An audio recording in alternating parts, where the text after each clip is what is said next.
What if everything you've been told about attraction was wrong? What if women aren't actually chasing the guys with six-packs, luxury cars, or witty pickup lines, but something far more invisible? Have you ever looked in the mirror and wondered, why do they lose interest the moment I open up? Or worse, why do they chase him when he treats them like he couldn't care less? If you've ever felt that deep frustration, the one that comes when you try everything right, but it still doesn't click, this video might just flip your entire mindset. Because there's something most men never learn. A set of unspoken truths, instincts, emotional switches hidden in plain sight. And once you understand them, really understand them, you don't chase anymore. You attract. There's a moment that changed everything for me, and I'll tell you about it. But not yet. First, you need to hear the 10 things women never admit, but always respond to. Thanks for being here, and I hope you stay until the end, because what we're about to unpack, it's not just about women. It's about becoming a different kind of man. He didn't know when it started.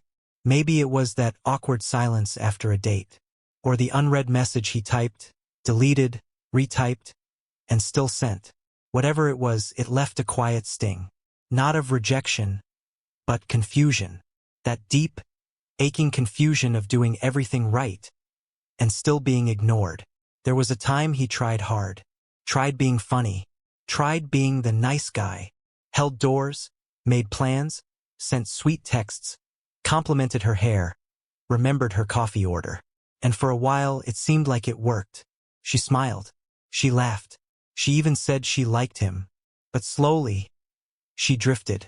Texts became shorter. Plans were maybe. And soon, she was busy. He didn't get angry.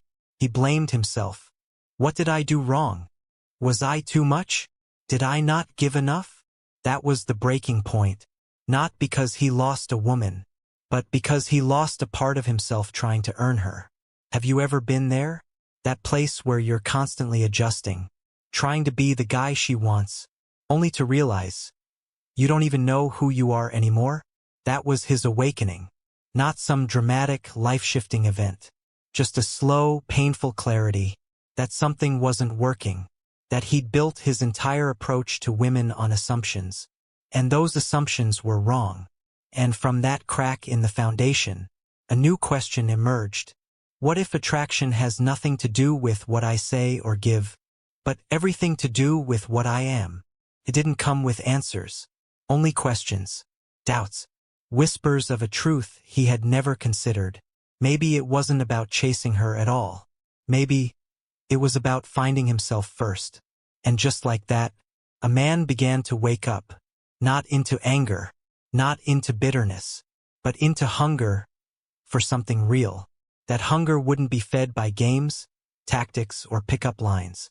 It needed something deeper, and though he didn't know it yet, he was already on the path. It didn't happen all at once, but over time rejection became familiar. Not loud, not cruel, just subtle.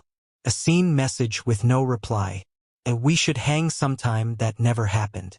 A smile followed by silence. He brushed it off at first. She's probably busy. She must be shy. Excuses felt better than truth. But after the 4th, the 5th, the 7th time, the pattern was too loud to ignore. Something inside him whispered, "It's you, not your face, not your job, but something about the way you show up makes you easy to forget." And that thought, that sharp little thought, cut deeper than any breakup ever could. Because it wasn't just about her.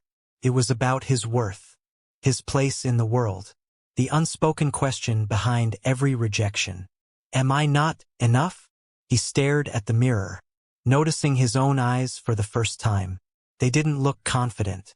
They looked tired, worn from effort that never paid off, smiles that were never returned, calls that went nowhere.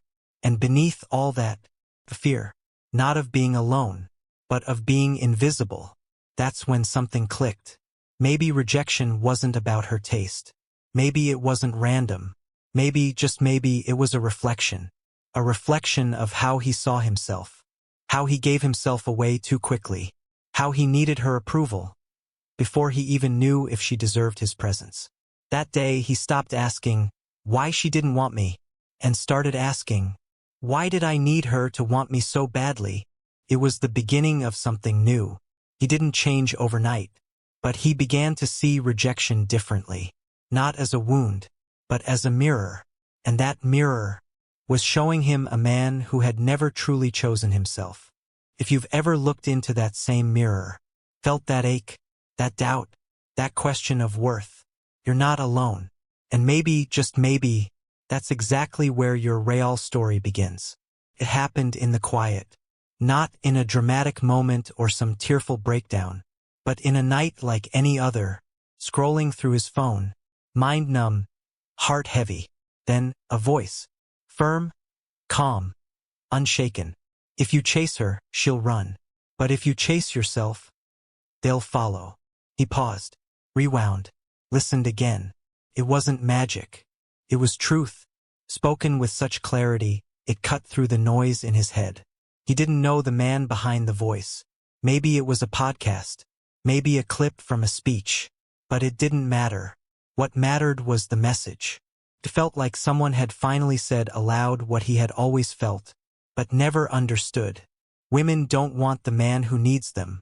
They want the man who doesn't need anyone. Not because he's cold, but because he's complete. That night he found more videos, books, conversations.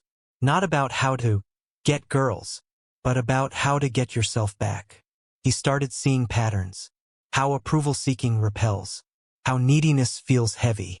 How calm men who move like they belong, command silent respect. These ideas didn't just sit in his mind. They rearranged him. He began noticing his own language. How often he asked for permission, even without words. How his shoulders slouched when she didn't text back. How he smiled too quickly, apologized too easily. And now, he saw it. Not as shame, not as failure, but as the blueprint he had followed blindly. Finally, in the light, the mentor, whether real or digital, didn't save him. He awakened him. He didn't give answers. He handed him a compass. Stop chasing. Start building. That line stayed with him. It wasn't just dating advice. It was life advice. And for the first time in years, he didn't feel broken. He felt ready, not to win her, but to rebuild himself. The hardest truths aren't the ones we hear from others. They're the ones we whisper to ourselves when no one's watching. And this one, it hit different. I was never unattractive. I was just misaligned. He started reviewing every conversation, every date, every rejection, and a pattern emerged. Not in what they said, but in how he showed up. He had given too much too fast, overexplained his intentions, laughed at jokes that weren't funny, tolerated flakiness, and called it patience. Because deep down, he believed being a good guy meant being endlessly available. But now he saw what they never told him. Attraction isn't generosity. It's gravity. And gravity doesn't beg. Pulls naturally, quietly, confidently. So he asked himself, what does my presence pull? The answer wasn't pretty. Pulled silence, disinterest, disrespect. Not because he was weak, but because he broadcasted weakness. And that was the truth. Not about women. About him. You see, he had been chasing validation instead of connection. Trying to be liked instead of being real. Earning love instead of embodying worth. But here's the thing.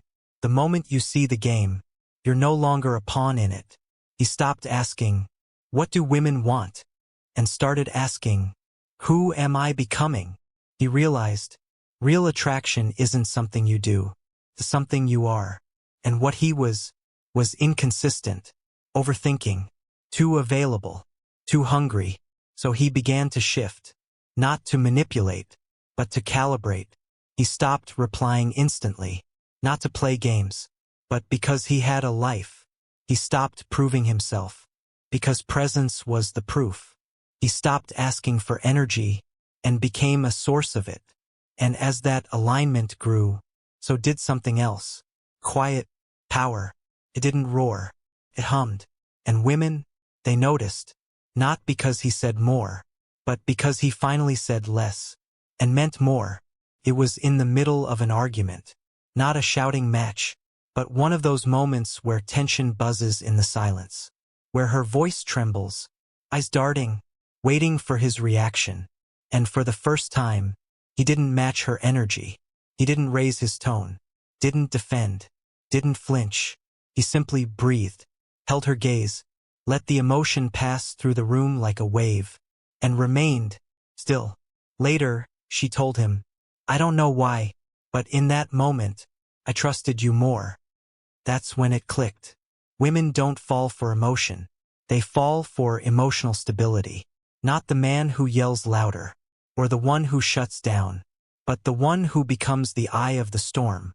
You see, women ride emotional currents all day. Hormones, social cues, expectations. It's not weakness, it's sensitivity, which means they're constantly scanning for anchors. And most men are anything but. They collapse at the first sign of conflict, plead, panic, try to fix, and in doing so, they become another current in her chaos. But he learned to become the ground. When she spiraled, he didn't climb in the spiral with her. He held space, like a tree rooted in the storm, not cold, not distant, just unshaken. And this was the shift, because she no longer had to carry his emotions, no longer had to check his mood before sharing hers, no longer had to guess if he could hold her when she was vulnerable. And when a woman feels safe, she softens, she surrenders, not to him, but to the space he creates. He realized then, masculine energy isn't about dominance. It's about direction, and the power to stay centered when everything else isn't. He stopped apologizing for being calm, stopped being ashamed of being still, because now he understood. Stillness isn't emptiness. It's power under control. And in that stillness, he discovered something most men never do. The most attractive thing about you is your ability to stay calm when she can't. There was a time when a text from her would change everything.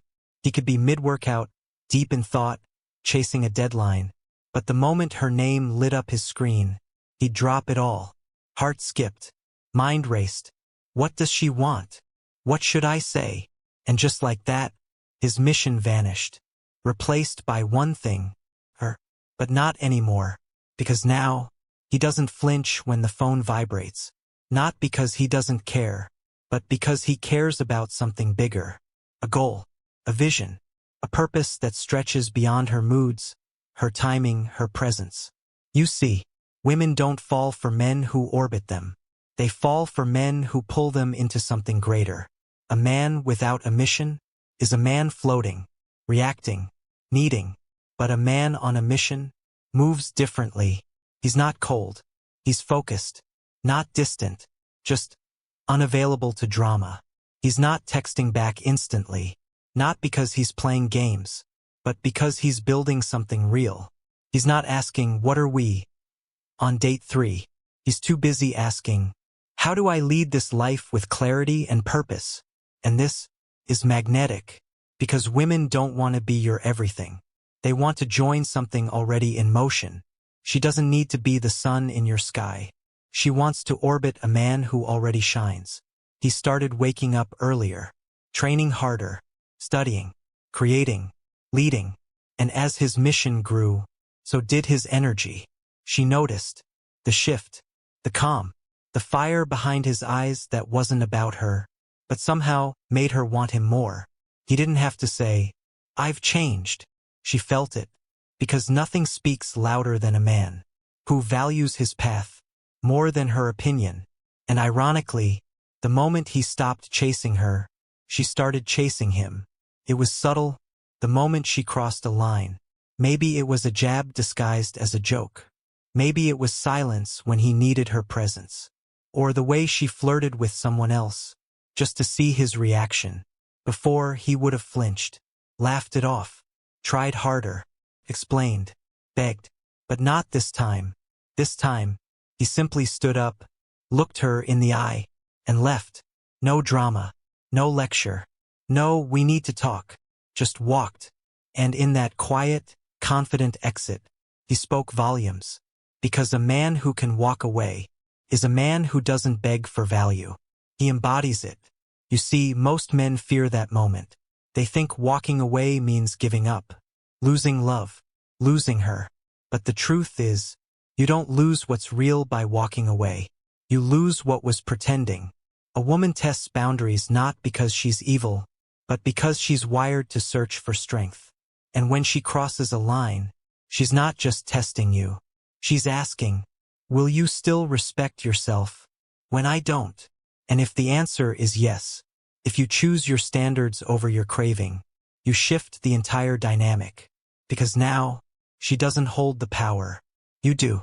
Not in a controlling way, but in a centered, grounded way that says, I want you, but I don't need you. And if being with you costs me my self-worth, it's too expensive. That energy is addictive. He learned this the hard way, not through books, but through the ache of compromise, the slow erosion of self, in the name of keeping her. Until one day, he just stopped begging, stopped bending, stopped bleeding for crumbs. And when he walked away, he didn't just leave her. He left the old version of himself, the one who thought losing a woman was worse than losing himself. Now he walks with quiet power, not to punish, but to protect his peace. And the wildest part? The moment he became okay with losing her was the moment she realized she couldn't afford to lose him. She asked him a question, and he smiled, not to be coy, but because he knew. Not every answer needs to be spoken. He wasn't hiding anything. He simply didn't feel the urge to explain everything. And that drove her wild, because for the first time, she couldn't predict him. You see, women don't need a man to be a puzzle, but they do crave depth. Not confusion, but curiosity.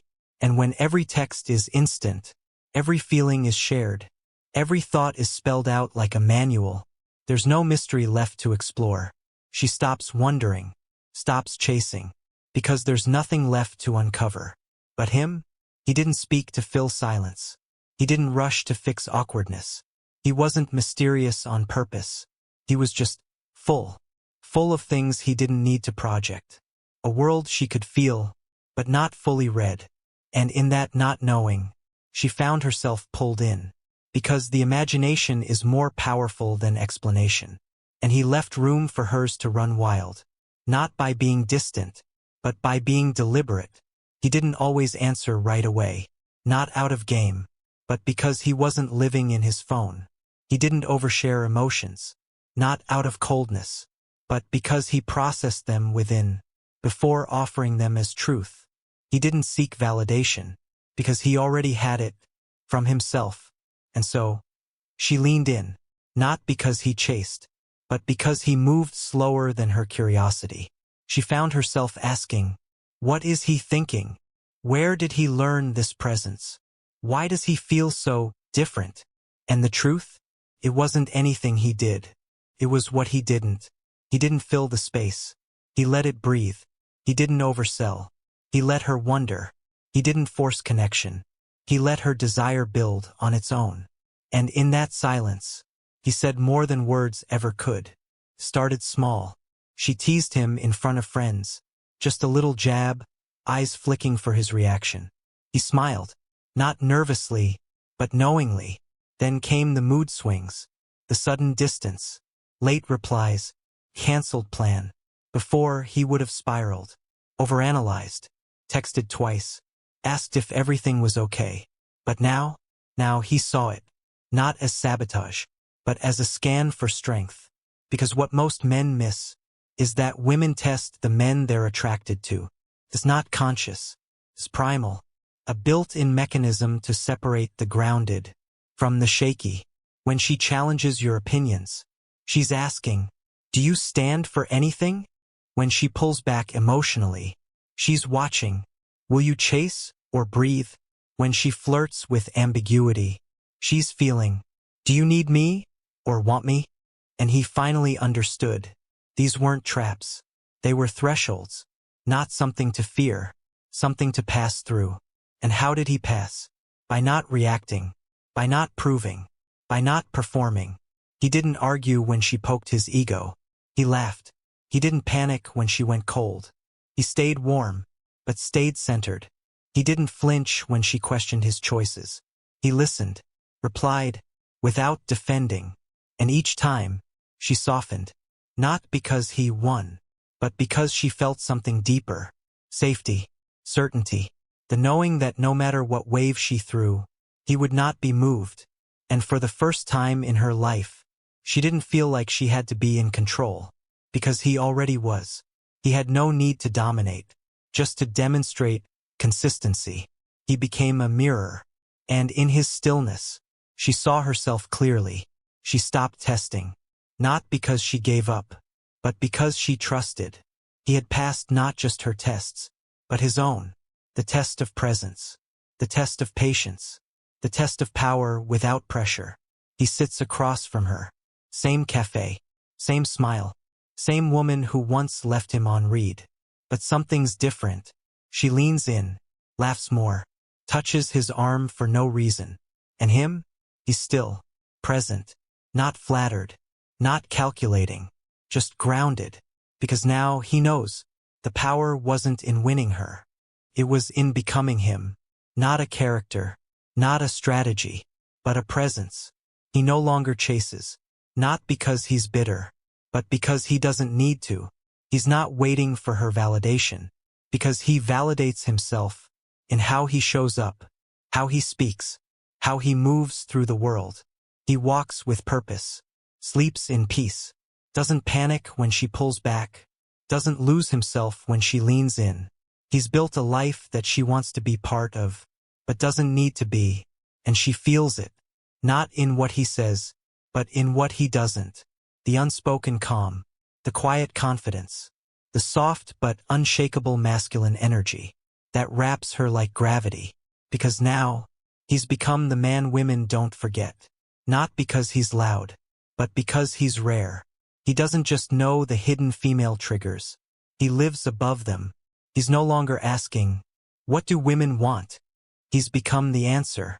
So if you're here, still listening, still watching, it means something in you is awakening too. Maybe you're tired of being overlooked, of being too nice, too eager, too empty. Maybe you've been chasing, and it's time to come back to center. So I'll ask you this, what would happen if you stopped chasing women and started becoming a man they chase? Because that version of you, he already exists. He's waiting on the other side of discomfort, of truth, of rebuilding. And when you meet him, you'll never go back. If this journey has stirred something in you, say it. Drop a word in the comments. Any word. Awake. Enough. Ready. Let the world know. You're no longer chasing. You're becoming.